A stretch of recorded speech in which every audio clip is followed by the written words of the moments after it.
Iya, jadi dengan kejadian instrumen investasi yang mengalami kondisi yang fluktuasi yang tidak bagus dan akhirnya Hmm. justru tidak tercapai, berarti kan ini akan membuat manajemen juga akan, ya bagaimanapun juga kan pasti merasa bahwa oh performanya nggak tercapai. Lalu Betul. juga ada banyak hal-hal yang terjadi lainnya, ada fraudnya juga, lalu Hmm. juga mendengar bahwa ada badai reksadana juga pada beberapa tahun yang lalu yang melibatkan asuransi jiwa, asuransi asuransi perusahaan asuransi, lalu Hmm. juga ada melibatkan manajer investasi, ada dana pensiun di sana yang memang pengelolaan investasi itu yang dipertanyakan. Lah ini kan berarti sebagai manajemen yang wise ya tentunya dia akan melihat bahwa ini turis ya untuk kita terus gas di sini ya gitu.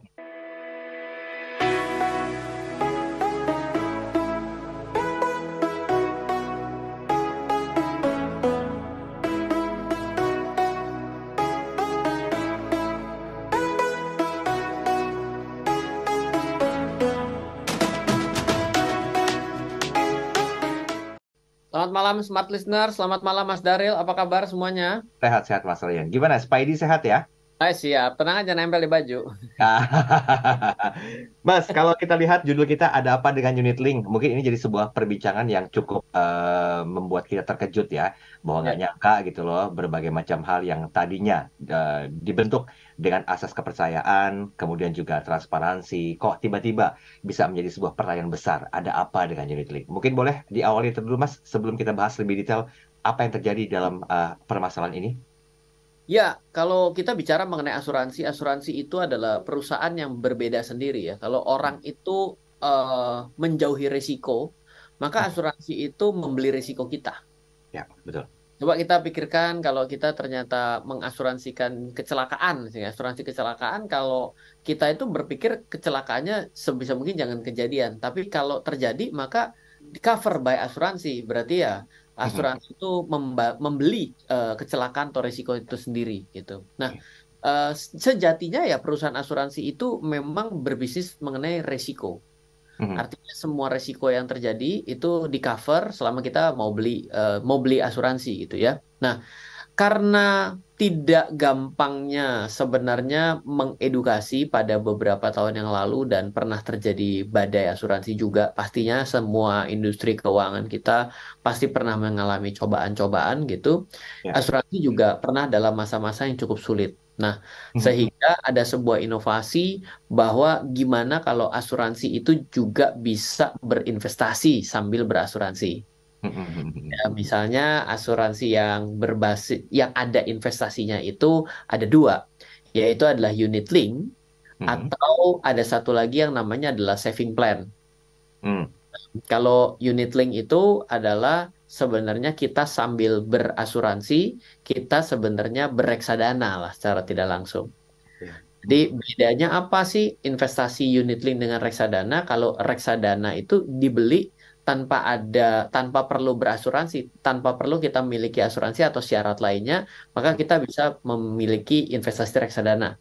Nah, unit link itu di package dengan yang namanya pertanggungan asuransi.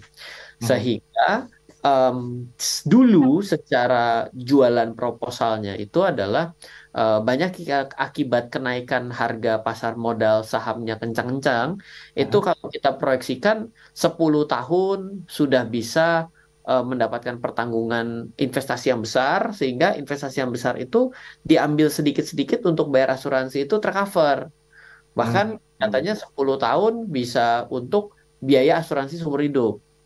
Kayak Oke. enak dong, investasi pelan-pelan 10 tahun, ya masih muda, asuransinya masih kecil biayanya. Asuransi itu kalau dibeli itu makin muda dibeli, makin kecil biayanya. Tapi ketika itu semakin tua, karena semakin tua akan menjadi semakin risiko, akan terjadinya hal-hal yang sifatnya kematian dan lain sebagainya, maka lebih mahal. Nah, di cover lah dengan asuransi berbasis unit link ini. Sehingga ya akhirnya orang mungkin kenapa mulai pada gugur pada saat ini dan mengurangi karena ternyata satu mis-selling. Ya, banyak orang yang membeli asuransi berbasis unit link, dia berpikir bahwa ini adalah investasi yang tidak bisa rugi.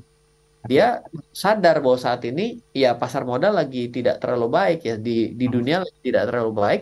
Dia kecewa. Dia tidak tahu bahwa ternyata selama ini dia perlu uang, dia berpikir pada saat ini bisa dicairkan.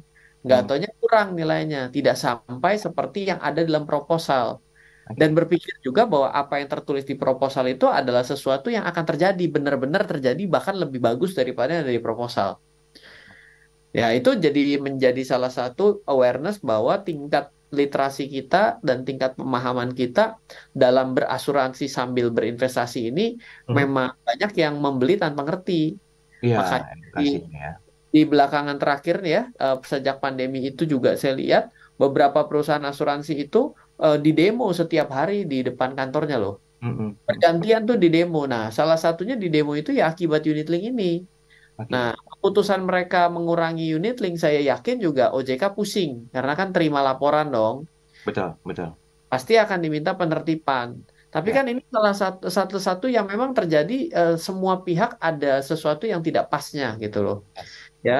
Jadi di sini jadi bertumpuk, lalu ya manajemen pasti akan mengambil suatu keputusan dong. Wah, Ya. udah banyak komplain, target tidak terlalu tercapai, nama akan tercoreng. Ya, secara logika dasar saya sebagai top of management juga akan mulai mengurangi untuk pemasaran unit link ini atau diperketat seperti Nggak itu. ingin beresiko juga ya berarti Mas Ryan ya. Maksudnya gimana? Ya, nggak ingin beresiko juga ya kalau misalnya tidak ada pertimbangan seperti yang disebutkan Mas Ryan tadi ya.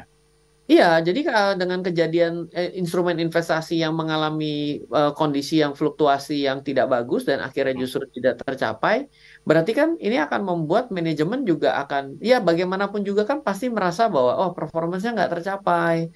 Lalu betul. juga ada banyak hal-hal yang terjadi lainnya, ada fraudnya juga, Hmm, lalu juga mendengar bahwa ada badai reksadana juga pada beberapa tahun yang lalu yang melibatkan asuransi jiwa, asuransi asuransi perusahaan asuransi, lalu hmm. juga ada melibatkan manajer investasi, ada dana pensiun di sana yang memang pengelolaan investasi itu yang dipertanyakan.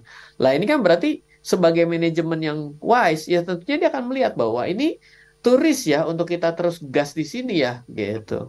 Oke, baik. Mas, ini kan sekilas mengenai asuransi sudah disampaikan, tapi kita harus equal ya. Boleh nggak Ya, nanti sampaikan tentang perkembangan unit link lah di 1 atau 3 tahun terakhir ini? ya. Tapi nanti di sesi kedua ya. Oke, Siap. kita break sebentar. Nanti kita akan sambung lagi di sesi berikutnya.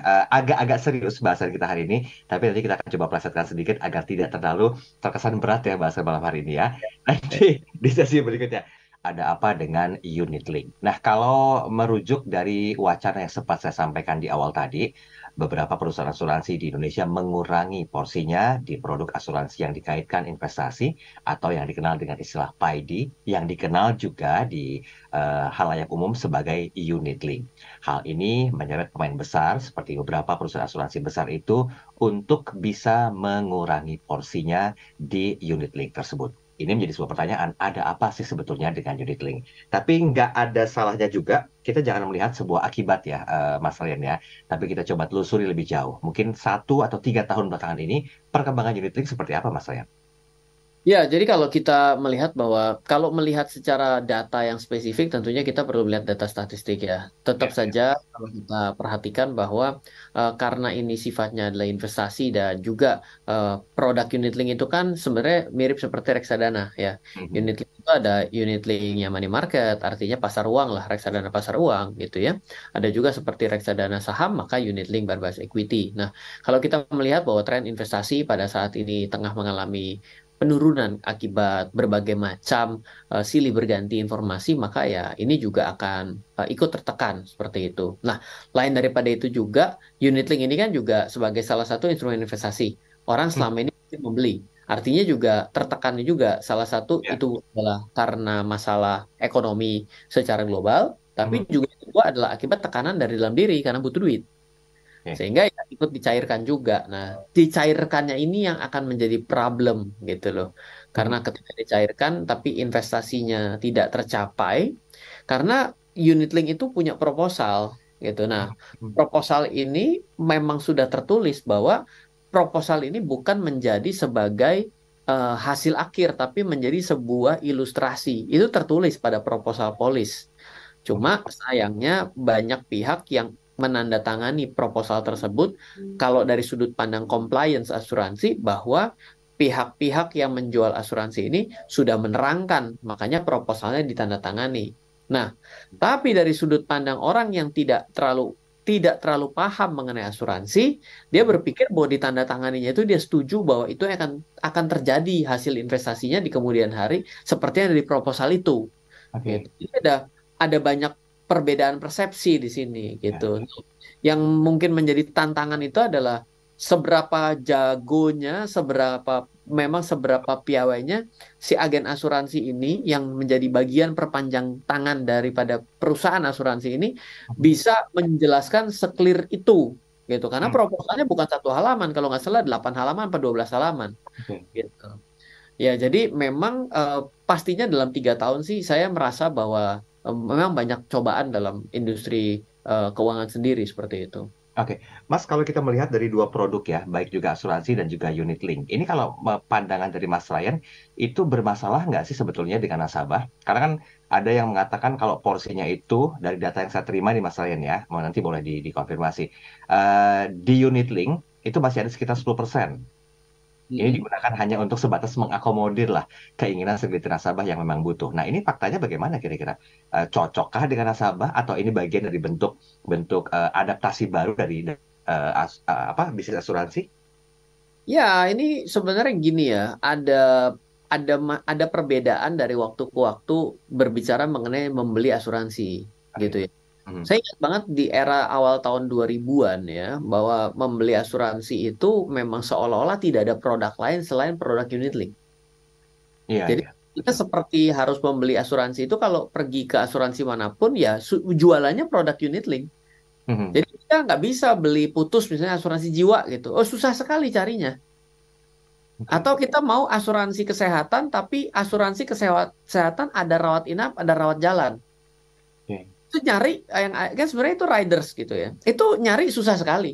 Nggak Hmm. nemu pada saat itu. Nah, jadi pada masa itu sebenarnya seolah-olah tidak ada pilihan. Nah, Hmm.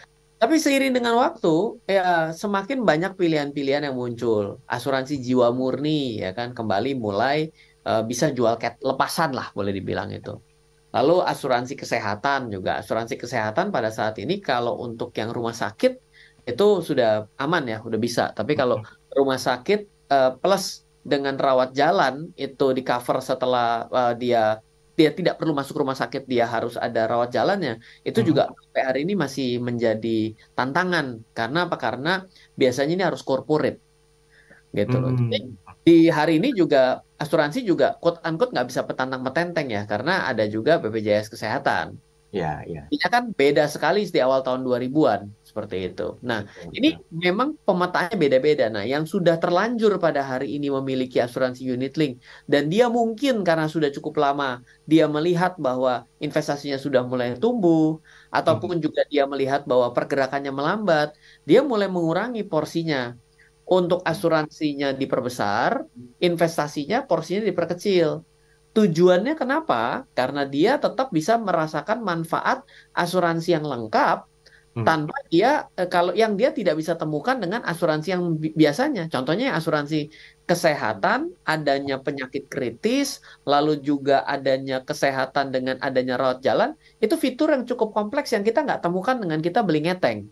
Oke, paham, paham. Akhirnya dia tetap memilih ya sudahlah, anggap saja investasi saya 10% pada unit link itu ya demi menyelesaikan persyaratan ini daripada saya nggak dapat Hmm. gitu. Jadi bagi yang sudah lebih mapan dalam melihat asuransi itu dia nggak heran gitu. Ada orang yang secara nature ya Ya, rugi, ya. ya udah deh saya cabut kayak itu ada. Tapi Nah, bagi yang punya pengetahuan mapan dia punya rekam yang panjang tuh untuk akhirnya sadar bahwa iya memang asuransi unit link ini untuk pertanggungan asuransinya yang paling lengkap ya gitu. hmm. Ini sebenarnya jadi sebuah awan hitam nggak sih bagi bagi unit link, masalahnya dengan kasus-kasus ini? Oh, kalau lebih awan hitam itu bukan unit link. Awan hitam itu saving plan. Oh, justru saving plan ya? Lebih lebih awan hitam kalau menurut saya loh. Saving plan kan sudah jelas makan korban beberapa ini loh yang Ya. lagi masalah kemarin ada masuk ke KPK ya kan, Oh habis ya, itu ya. ke perugian negara ya kan. Ada 2 orang pasar modal yang sangat lama di pasar modal dituduhkan juga gitu kan terkait ini sudah merembet kemana-mana. Itu kan juga salah satunya ada hubungannya dengan saving plan. Jadi gini buat Anda smart listeners yang nggak tahu. Ketika Anda pergi ke perusahaan asuransi itu, kalau pada umumnya sebenarnya mereka punya 2 produk investasi. Ada unit link, ada saving plan. Kalau unit link itu seperti membeli reksadana, artinya ketika Anda membeli, untung dan rugi yang ngikutin market. Tidak ada jaminan apa-apa dari perusahaan asuransi. Nah, Ya, ya. saving plan ini seperti orang deposito. Mhm. Gitu. Jadi ketika kita Taruh aja. bisa terima sertifikatnya, berarti secara otomatis dia bilang, ya udah pokoknya 1 tahun kamu 8%, 1 tahun 11, 1 tahun 12%, gitu kan. Lah Mhm. ini kan di sini jadi satu perusahaan yang asuransi ini jadi sebuah perusahaan yang quite powerful menurut saya. Oke. Ya dong, dia bisa Ya, ya. memberikan penjaminan, Aha. ya menanggung kalau orang ada meninggal dan lain sebagainya. Kalau dia adalah sifatnya adalah asuransi jiwa, kalau misalnya dia basisnya yang lain kan bisa ya. Ya, Asuransi kan ada. betul. Asuransi kecelakaan motor kan ada juga yang begitu. Mhm, Tapi mhm. di satu sisi dia juga bisa menerbitkan produk investasi, quote unquote. Hmm. Bisa seperti bank lagi, yaitu adalah menjamin nilai 10%, menjamin nilai 12%. Nah, itu yang jadi masalah pada beberapa waktu terakhir gitu. Kalau Oke. disebut unit link awan hitam, saya juga bilang enggak sih. Enggak Tapi ya. nature-nya adalah karena hari ini lawannya semakin bersaing, Aha, dan aha, dijual putus ngeteng macam-macam nih asuransi itu bisa dijual lepas. Ya, aha. asuransi unit link itu jadi yang tadinya menjadi suatu produk begitu lengkap, Mhm. dapat dapat sandingan yang bisa dibeli ketengan. Jadi kan ada persaingan di situ gitu. Makanya Ya, nilai unit linknya turun. Orang juga hari ini beli reksadana bisa 1.000 perak. betul. Ya. Iya, jadi di sini mulai ada satu tingkat kompetisi yang lebih jauh gitu lah. Jadi bukannya akibat produk unit link bermasalah menurut saya ya gitu. Oke. Saya coba melihat dari sisi OJK ya, Mas Ren ya. Ini mohon koreksi kalau misalnya ini salah. Apakah memang terkait dengan regulasi yang masih kurang kuat sehingga banyak sekali unit yang mulai ditinggalkan oleh para produk asuransi ini? Ini kita telepon orang OJK-nya gimana? Aduh, flyernya cuma satu, saya sama Mas Ryan doang nih. Ntar bikin flyer baru dong. Ya, ya mungkin saya nggak bisa menjawab secara jelas karena saya bukan pejabat OJK gitu. Ah, Tapi ya, dari sudut pandang gini ya, Otoritas Jasa Keuangan itu kan mengawasi ya. oke. Pengawasan itu ada pengawasan perbankan, ada pengawasan pasar modal, ada pengawasan industri keuangan non-bank, ada edukasi dan perlindungan konsumen. Wis gila. Itu Ya, udah jadi ya, mewakili OJK itu sebenarnya. Ya udah kita break dulu deh ya. ya udah. Sebelum layang tinggi. Enggak, serius. Gimana dengan regulasinya Mas Oh Ryan? gitu, Apa? oke kan? Oke, ya baik. Iya, kan kalau industri keuangan non bank itu kan ada peer-to-peer lending, lalu juga ada Ah, asuransi, ada modal ventura di sana. Nah ya, sebenarnya yang memang menjadi kerepotan itu kan adalah industri keuangan non bank ini kan mengurus asuransinya. mm, mm, mm. Investasinya itu kan adalah dalam pengawasan pasar modal, Oke. dilakukan oleh fund manager, manajer investasi. Mm, Jadi memang menjadi sesuatu yang agak kompleks karena melibatkan dua tempat pengawasan yang berbeda nih. beda. Mm, Kadang mungkin ada ya disebut gray area, kadang disebut sebagai sebuah celah yang mm. dimanfaatkan oleh oknum-oknum yang nakal karena tahu bahwa pengawasan ini bukan pada satu tempat, hanya pada asuransi ini asuransi doang. Ah, oke, oke. Investasinya part of unit link itu adanya di manajer investasi. Di situ kan fund manager yang boleh mengelola fund. Hmm, Gitu. Jadi di sini mungkin kalau dibilang pengawasan mungkin enggak, tapi kan yang namanya aturan itu kan akan selalu tertinggal dengan inovasi gitu kan. oke. Nah, ini yang menjadi satu tantangan regulator bagaimana bisa bergerak dengan cepat sebelum ini malah menjadi snowball masalah gitu. Hmm. Sayangnya kan menjadi suatu snowball masalah gitu. Dan Dan potensinya besar ke arah situ ya sebetulnya ya. ya, dan saya kan kemarin pernah mewawancarai orang yang kerja di Hong Kong ya kan. Hmm. Mereka tuh betul-betul tidak tahu bahwa dia itu membeli unit link. Dia berpikir bahwa ini adalah suatu investasi yang memang akan saya bisa cairkan dalam waktu 5 tahun. Saya nggak tahu deh apakah ternyata dia berbohong atau tidak. Tapi kan yang menjadi masalah adalah polis asuransinya dikirim ke rumahnya dia yang ada di alamat. Hmm. Dia Hmm. kerja di Hong Kong. Ada Hmm. masa tunggu untuk polis ya sudah pasti lewat dong karena dia lagi ada Ya. di Hong Kong. Ini yang jadi masalah di sini. Mas Ryan ada satu pertanyaan yang masuk dari Pak Saiful. Mas Ryan, boleh kita sikapi ya Pak, Mas Ryan ya? Ayo, ayo, boleh, boleh. Oke, oke. Pak, saya. Ayo. Selamat malam Mas Ren dan juga Mas Daril. Temanya agak terdengar begitu berat ya, walaupun mungkin segelintir orang yang paham tentang keadaan unit link dan juga bisnis asuransi. Yang ingin saya tanyakan, bagaimana solusi yang bisa diterapkan oleh keduanya? Mengingat regulator juga pekerjaannya nggak cuma ngurusin masalah asuransi dan juga unit link. Karena di Indonesia sendiri banyak orang yang begitu percaya dengan asuransi, tapi akan hancur setelah mendengarkan penjabaran nyata tentang unit link tersebut. Wah, jadi dianggap sebagai kita dasar ini jadi dianggap memberikan hal yang jelek ya. Tapi bukan begitu ya. Kalau saya Ya, ya, bilang ya. eh menurut saya pertama kalau ada orang bilang Pak, kalau saya punya unit link itu bagus nggak? Bagus, apalah lebih baik punya daripada nggak punya. Punya investasi, punya pertanggungan, ya itu udah oke gitu. Nah, tapi kan kita tuh sadar ya bahwa semakin kita mapan secara tingkat pengetahuan keuangan dan investasi, Mhm. sebenarnya kita bisa mendapatkan banyak offering lain. Ini kan menjadi suatu jembatan untuk keep simple kalau kita beli asuransi sekaligus unit link. Nggak salah. Nah, tapi kan kita kadang-kadang bisa membesarkan yang namanya asuransi jiwanya. Ya, Mhm. toh orang yang ada punya kebutuhan, misalnya cara berhitung asuransi jiwa itu makin hari juga bisa makin kompleks. Ada Mhm. orang bilang ya, saya mah yang penting kalau asuransi jiwa itu ya seenggak-enggaknya bisa mencukupi biaya hidup anak istri saya Mhm. dengan tingkat konsumsi saat ini adalah selama 4 tahun, misalnya 48. Jadi misalnya dia punya pengeluaran sebulan 2 juta. Dia menghitung adalah 2 juta kali 48 adalah pertanggungan asuransi jiwa dia. Mhm. Mhm. Gampang begitu. Tapi ada yang berbeda lagi, yang lebih kompleks lagi. Oh, saya nggak bisa begitu kalau asuransi jiwa. Asuransi jiwa itu adalah kalau saya ada kenapa-napa, bahwa pertanggungan asuransi jiwa itu bisa turun, dijadikan sebuah deposito seperti dana abadi yang bisa menyekolahkan anaknya sampai dengan kuliah. Oke. Oh, itu udah kompleks tuh.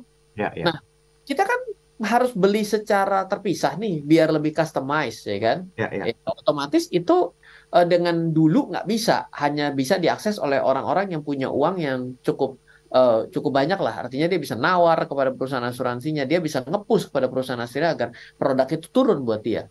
Mhm. Hari Mhm. ini tidak, dengan adanya financial technology, banyak sekali tempat-tempat untuk membeli asuransi. Kita bisa membeli asuransi traveling bisa milih kalau sekarang. Mhm. Asuransi perjalanan itu bisa dipilih untuk 1 tahun atau bisa per perjalanan. Itu kan beda. Dulu sulit untuk Ya, cari begitu, betul, betul. gitu. Karena sekarang sudah customize. Nah, hari ini tuh yang dituntut adalah kita itu maunya apa? Mhm.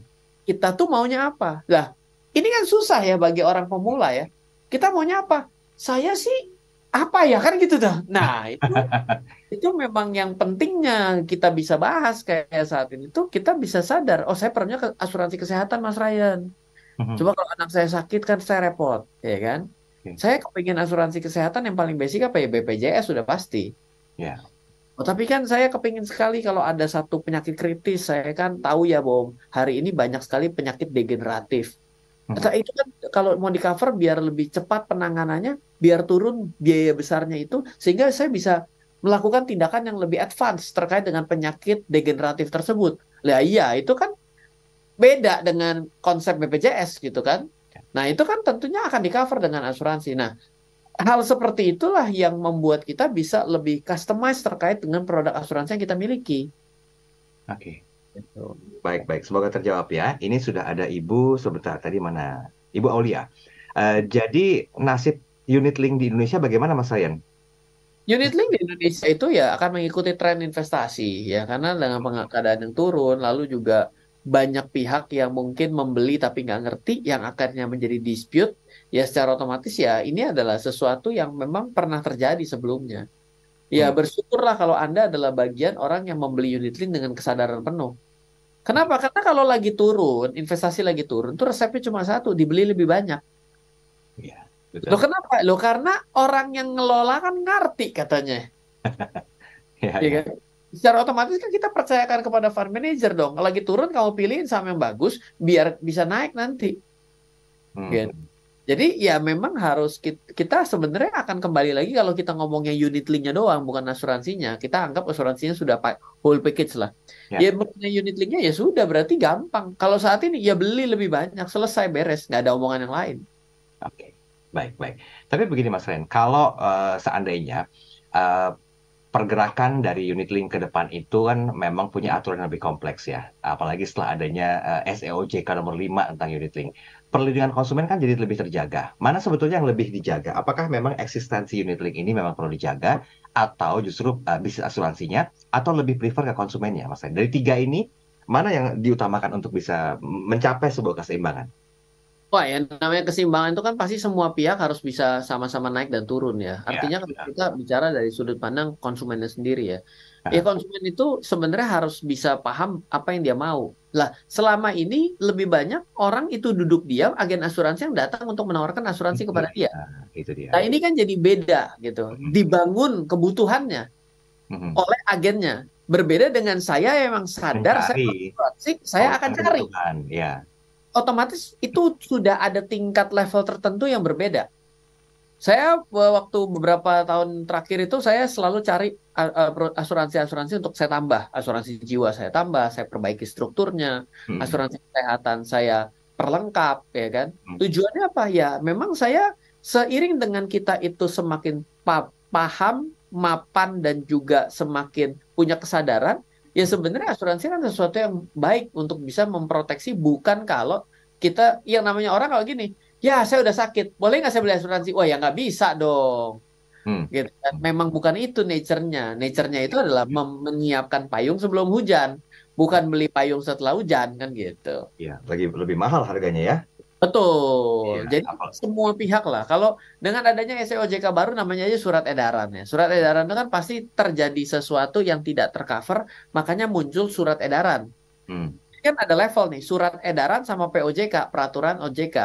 Hmm. Kalau SEOJK berarti adalah surat yang memang dibuat lebih cepat.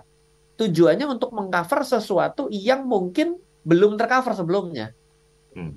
Edaran gitu. Kalau POJK itu beda cerita, implementasinya harus, kalau enggak cabut izinnya. Oke, lebih kejam, lebih sadis. Tapi kalau misalnya perkembangan, kita compare sedikit ya Mas Rian. Kalau di luar negeri sana, apakah memang ada juga kasus yang sama dengan ini, Mas Rian, dan juga menemukan titik temu agar keseimbangan itu bisa terbentuk? Ya, ini tergantung kiblatnya kemana ya. Kalau Hmm. kita bicara sendiri, eh, trennya ya di yang saya belajar gitu. Kayak kebetulan saya punya klien perusahaan Hong Kong yang besar ada di Indonesia juga. Dia Hmm. punya perusahaan investasi, punya perusahaan manajer investasi, punya perusahaan asuransi.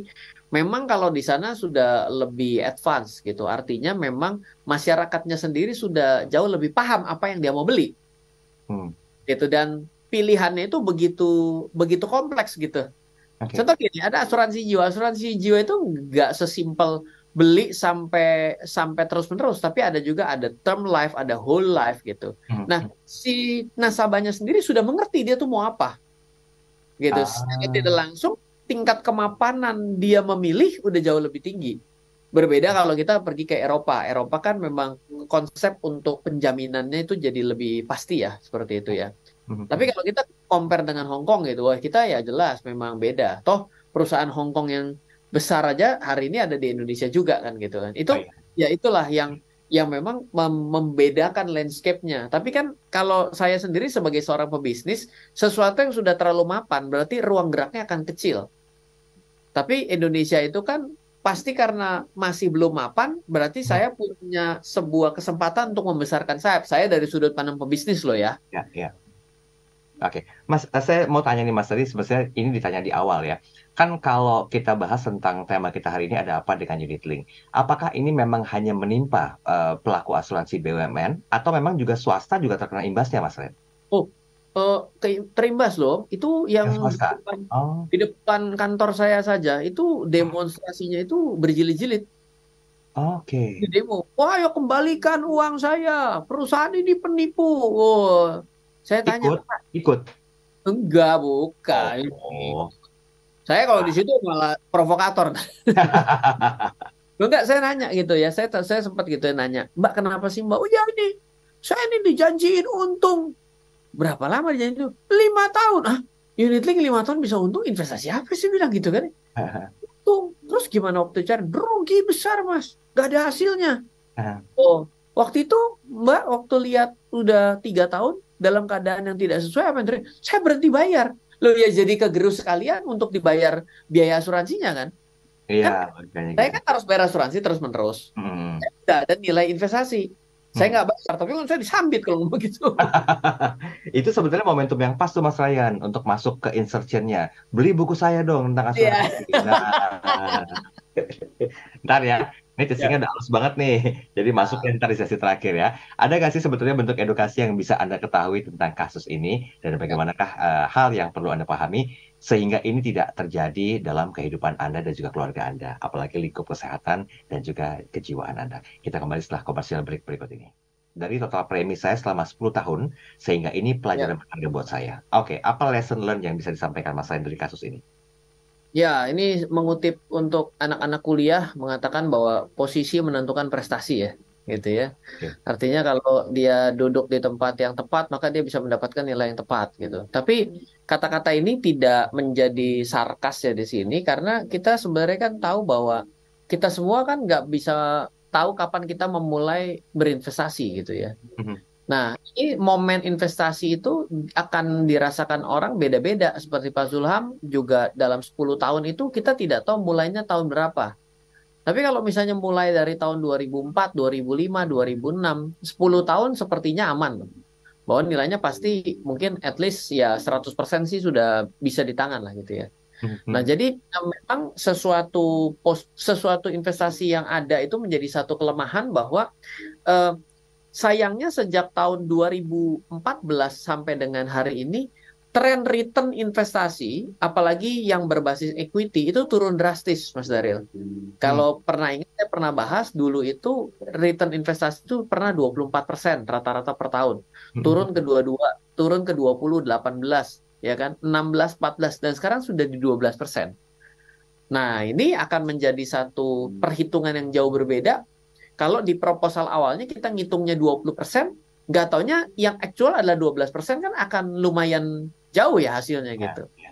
Nah ya inilah yang menjadi konsekuensi dalam investasi bahwa kita tidak pernah tahu titik kapan kita mulai dan kita nggak tahu titik akhirnya itu adalah ketika market sedang bullish, atau Hmm. market lagi losor gitu. Harusnya adalah ketika market sedang turun kita ya wait wait and see, jangan kita jual dulu gitu.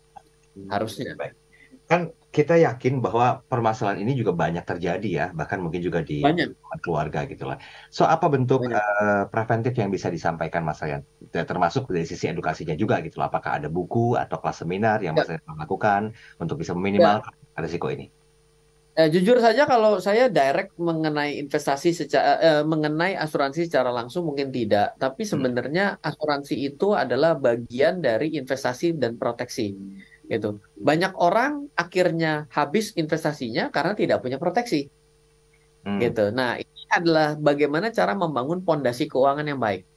Jadi pondasi keuangan yang baik itu adalah memang kita harus bisa mengambil beberapa keseimbangan. Seperti tadi Mas Daryl juga bilang bahwa Hmm. ini siapa sih sebenarnya yang akan diutamakan? Bukan orang menjaga keseimbangan, nggak ada yang utama Hmm. gitu. Nah, ini bicara mengenai perencanaan keuangan. Jadi kalau misalnya mau mempelajari unit link sebenarnya tidak jauh berbeda dengan mempelajari reksadana.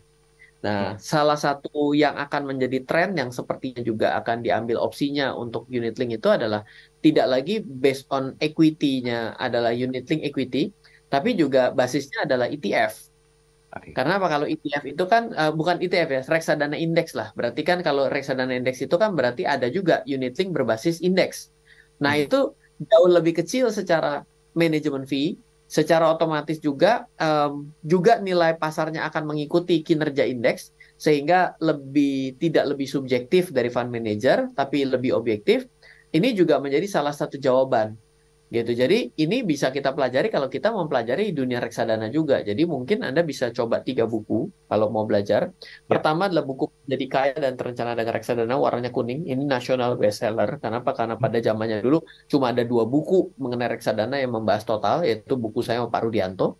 Yang Oke. kedua adalah Menjadi Tambah Kaya dan Terencana dengan Reksadana, warnanya hitam. Nah, 2 buku ini kita bisa menyikapi kalau market turun. Karena apa? Kalau market lagi naik, nggak usah diajarin. Semua bisa gampang banget jago-jagoan investasi gitu ya. Hmm. Ya. Jadi yang ketiga itu adalah coba untuk baca buku Passive Income Strategy. Karena di Passive Income Strategy itu kita berbicara bagaimana caranya memanfaatkan kendaraan-kendaraan investasi ini di waktu yang tepat. Hmm. Dan apakah kita perlu ada di sana gitu. Karena apa? Karena saya selalu bilang bahwa semua investasi itu adalah kendaraan. Nah, Kalau kita salah memilih kendaraan, kita ya akan repot. Kita punya mobil sport tapi jalannya di gang rumah kita. Ya. Itu akan repot sekali, kiri dan kanannya lobang, ya kan? Lalu juga banyak polisi tidur. Nah, itu kan akhirnya merusak mobil kita sendiri, Mm, mm. ya kan? Nah, itu adalah bagaimana cara menempatkan kendaraan di waktu dan tempat yang tepat, gitu kira-kira. Berarti 2 buku rekomendasi yang bisa didapatkan ya. Tiga, Oh, jadi 3 buku. buku Lagi, menjadi kaya dan terencana dengan reksadana, menjadi tambah kaya dan terencana dengan reksadana. Itu walaupun tidak ada yang spesifikasinya detail bahas masalah unit link ya, Mas Ren ya. Ya, karena kalau membahas spesialisasi ke unit link, karena banyak juga orang yang membuat buku unit link dan juga membicarakan mengenai asuransi. Misalnya Pak Freddy, ya, Pak Freddy Pilor itu guru saya juga di asuransi, Hmm, membahas hal yang sifatnya repot ya. Kalau ketemu Pak Freddy, dia against sekali dengan unit link gitu. hmm, Tapi menurut saya agak sedikit bertentangan dengan beliau karena sebenarnya apa sih di dunia ini yang diciptakan jeleknya nggak ada bagusnya hmm. gitu. Semua ada bagusnya gitu. Oke. Tapi ya selalu harus di tangan orang yang tepat akan menjadi sesuatu yang baik, tapi di tangan orang yang salah akan jadi hal yang buruk seperti itu kira-kira. Ya, kan ada sisi kehidupan tuh kan 2 sisi ya, sisi baik dan sisi buruk Betul. ya. Iya, Ya. ada kanan, ada kiri ya Mas Ren ya. Iya, betul. Lagi, Ini hari ini temanya jadi agak sedikit berat gitu ya. ya, Saya tapi tahu. enak ini, Ya, edukatif banget gitu loh. Literasinya tuh luar biasa loh hari ini. betul. Tapi maksud saya adalah kita harus tahu bahwa asuransi itu adalah sesuatu yang sebenarnya kita perlu miliki. Hmm, Karena kalau asuransi itu kita bisa miliki, maka kita bisa mengukur resiko dengan baik. Jadi kita bisa membuat, kalau Indonesia mungkin waris tuh belum terlalu common gitu ya. oke, Jadi oke. orang kalau belum meninggal tuh ngomong itu Hmm, belum gitu. Kalau di luar negeri itu sudah common bahwa dia sudah tunjuk ahli warisnya, dia udah tunjuk aset ini bagaimana, begitu datang itu langsung adalah pengacaranya begitu meninggal. Nah, sebenarnya hal seperti ini kita harus biasakan. Kenapa? Karena jangan lupa loh, banyak kejadian itu adalah bayangkan untuk pas meninggalnya siapa yang mau ngubur, bayarnya siapa bingung. Jangan ya. lupa loh, ini ekstrim loh ya, gitu. Nah, belum lagi kalau ternyata masih ninggalin biaya rumah sakit. Hmm, hmm, hmm. Ya, nah belum lagi kalau yang asetnya banyak, belum ditunjuk, begitu meninggal, jadi rebutan anaknya, berantem, keluarga ribut. Nah, hal-hal kayak gini tuh sebenarnya kenapa? Karena kita tidak pernah berpikir resiko itu ada. Kita berpikir hidup ini tenang aja, beres, kita ini usia 250 tahun gitu. Hmm, hmm. Apa vampir atau bagaimana gitu kan? Tapi Zombie. hal seperti ini tuh membuat kita menjadi dewasa dan membuat kita jadi lebih wise ke bahwa hidup ini adalah sesuatu yang perlu kita tahu bahwa akan, ya namanya kan plan unplanned gitu kan, merencanakan yang tidak direncanakan kan gitu. Itu kan bahasanya orang insurance. But itu menurut saya betul, bagus gitu. Dewasa dan bijak kayak hostnya ya. Nice, mantap. Oke. Ya, ini potong rambut emang gitu dia. Mau ada acara katanya, hajatan. Oh ya, Mas, ini informasi tambahan 2008 dan saya klaim 2018. Tadi pertanyaannya, statementnya dari Pak Zulham dari Balikpapan. Ya, 2008 ke 2018 50% lumayan lumayan kecil sih sebenarnya. Tapi mungkin karena pembelian pada saat itu mungkin ada pembelian yang ketika market-market yang turun memang harusnya kita melakukan market timing Oke, ya. Dan baik-baik. 2008 itu juga bisa jadi waktu saat topnya itu kan tetap terkena top sebelum dia jatuh kan gitu. Mhm. Baik, Ya, bisa jadi Mas Aryan, gitu. tinggal dua Ya. menit, 1 menit saja kita ambil konklusinya. Singkat saja, silakan. Ya, saya yakin sekali bahwa banyak orang yang pernah merasakan manfaat dengan memiliki asuransi, ya, tapi juga ada orang yang kecewa dengan berasuransi sekaligus berinvestasi. Tapi kembali lagi, kalau Anda perginya ke perusahaan asuransi, harusnya yang Anda ambil manfaatnya lebih adalah asuransinya, Hmm, bukan investasinya. oke. Kalau Anda mau berinvestasi, pergilah ke perusahaan investasi. Kalau Anda mau menabung uang, taruhlah uang di bank. Mhm, Karena apa? Karena mereka semua diatur sesuai dengan porsinya. oke. Yang membuat repot itu ya hal-hal yang dicampur-campur kadang-kadang bukan jadi bagus juga gitu. Jadi ya kembalilah mulai meningkatkan kesadaran diri sendiri karena hari ini produknya sudah terbuka dengan ketengan gitu. Oke, baik. Terima kasih, Mas Aryan. Kita ketemu lagi pekan depan ya.